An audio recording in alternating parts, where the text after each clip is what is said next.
Kata siapa water cooling dengan radiator 360 mm yang ada layarnya kayak gini tuh pasti mahal. Percaya nggak kalau Gamdias Cione E4 360 ini dihargain kurang dari 1 juta? Aku pertama kali denger juga kaget sih sebenarnya. Dan katanya juga bakal dimasukin Indonesia di bulan Maret ini. Cocok banget buat kalian yang pengen ngabisin THR buat barang-barang part PC kalian. Mungkin nggak banyak ya yang pernah denger nama merek Gamdias sebelumnya.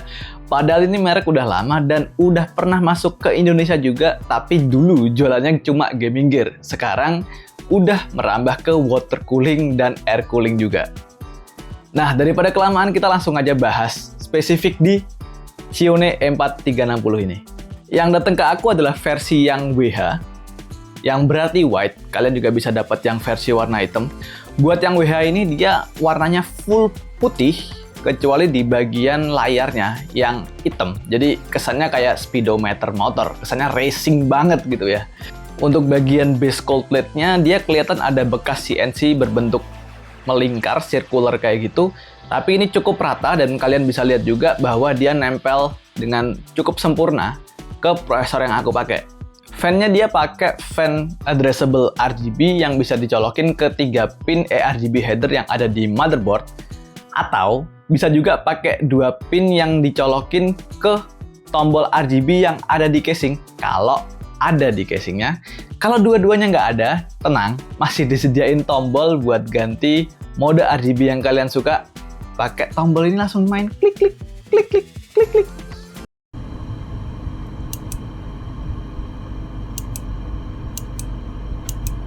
Sekarang kita ke fitur utamanya, yaitu LCD-nya. LCD ini di-set melalui software yang sayangnya cuma jalan di Windows, dan kali ini aku nggak bisa ngakalin pakai VM Windows karena dia nggak bakal bisa deteksi temperatur sama fan speed RPM yang dibutuhin buat ditampilin angka-angkanya. Ini adalah software yang dipakai buat ngeset tampilan dari water cooling Gamdias Cione, namanya Zeuscast. Di sini kita bisa lihat sistem information mulai dari CPU temperatur, CPU usage, GPU juga sama, network speed dari upload dan download, dan disk drive capacity. Untuk yang bisa di-set ditampilin di water coolingnya ada dari CPU temperatur sama fan speed display. CPU temperatur ini bisa dikasih alarm yang bakal kedip-kedip kalau melebihi temperatur tersebut. Nah, kayak gitu, 30 derajat Celcius. Misal, kita jadi kedip-kedip kalau di atas 30 derajat Celcius. Terus buat fan speed display-nya, ini sayangnya kita nggak bisa milih fan yang mana. Kalau kali-kali kita punya fan CPU yang lebih dari 1, jadi ini aku juga nggak tahu ini fan RPM fanku yang mana, karena di casingku dan di coolerku ada fan yang berbeda di header yang berbeda. Berikutnya ada satu hal lagi yang perlu diperhatikan adalah kalian bakal bisa dengar suara pumpnya kalau pumpnya di set ke full speed. Jadi pertama aku tunjukin dulu bahwa sekarang pump sedang berjalan di 1800-an RPM karena posisi lagi dingin dan aku setting pumpnya untuk ngikutin temperatur CPU. Jadi pumpnya tuh ada di sebelah sini, bukan yang di sini kayak IO water cooling biasanya, dan mic-nya ini aku terus ini. Ini ada peredam karetnya, jadi harusnya nggak kena getaran casing dan suara yang kalian dengar adalah suara dari dalam casingku. Sekarang aku coba buat set water pump-nya ke full speed. Ya, kedengeran jelas ya. Water pump-nya ada di 4200-an RPM, 4100-an RPM, dan suaranya lumayan jelas terdengar. Jadi solusinya kalau menurutku adalah antara pump speed-nya di limit atau pump speed-nya kita set untuk ngikuti curve temperatur dari prosesornya. Jadi ketika prosesornya dingin, dia putarannya nggak terlalu kenceng. Ketika prosesornya mulai memanas, putarannya akan lebih kenceng. Tapi apakah nanti ini akan berpengaruh kepada performanya? Nanti akan kita bahas di bagian pengujiannya. Sekarang kita masuk ke bagian pengujian. Di sini komponen yang aku pakai bisa kalian lihat di layar. Untuk pembanding, aku pakai Thermalred Core Vision 360 sama MSI Core Liquid i360 sebagai pembanding kelas AIO water cooling 360 mm. Langsung aja kita bahas. data hasil pengujiannya. Di pengujian pertama, aku menggunakan Voronix Test Suite Linux Kernel Compilation.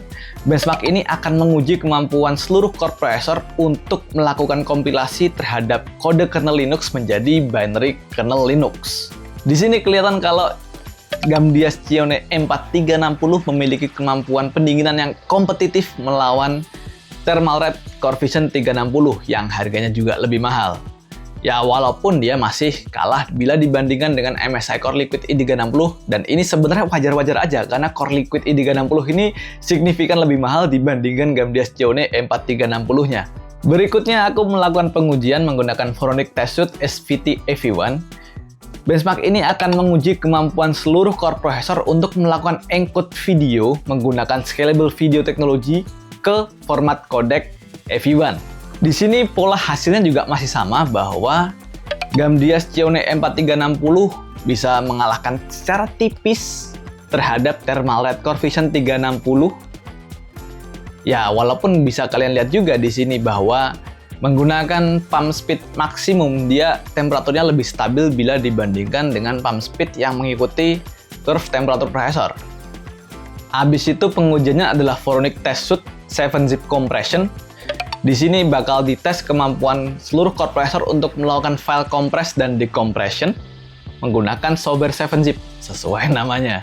Di tes 7-zip compression ini justru malah pump speed yang menggunakan PWM dan curve temperatur processor kelihatannya lebih dingin tipis bila dibandingkan dengan pump speed yang maksimum. Ya, mungkin masih dalam kategori margin of error atau kebetulan-kebetulan kosmik yang lain, mungkin ada faktor cuaca juga. Terakhir aku tes gaming pakai Marvel Spider-Man Remastered. Di sini aku tesnya pakai pump speednya PWM ngikuti temperatur processor aja, karena dari tadi aku tes 3 kali, bedanya tipis-tipis antara pump speed PWM sama pump speed maksimum.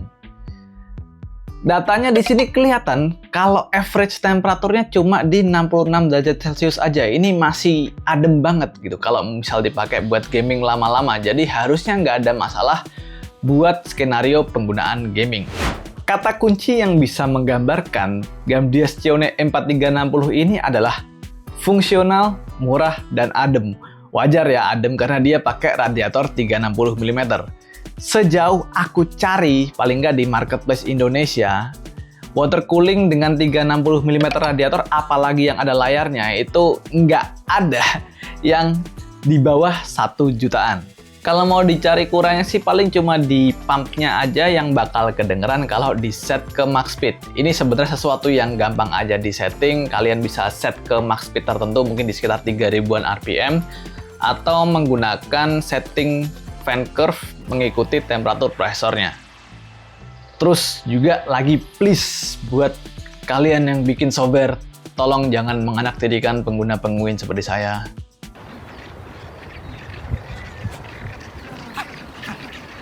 Menurut kalian, apakah Gamdia Xiaomi M4360 ini menarik?